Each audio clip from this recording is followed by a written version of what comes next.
equals does your device need fixing? We offer a free diagnosis. We pick up and deliver right to your door, no calls or travel needed.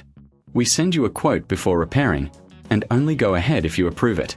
Easy, transparent, and professional. Link in description. To start, ensure you have a Phillips screwdriver and a clean workspace. First, power off your laptop and unplug it. Remove the back cover by unscrewing the screws. Keep them safe for reassembly. Once the cover is off, visually inspect the battery for any damage or swelling. If it looks fine, disconnect the battery connector carefully. Next, remove the screws holding the battery in place. Lift it out gently. Before installing the new battery, clean the area to prevent dust buildup.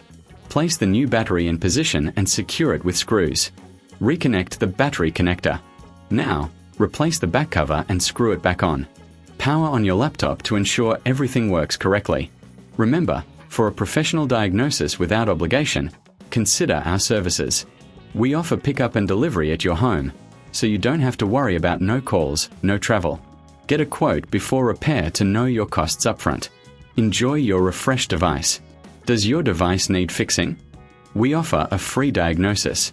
We pick up and deliver right to your door, no calls or travel needed. We send you a quote before repairing, and only go ahead if you approve it. Easy, transparent, and professional. Link in description.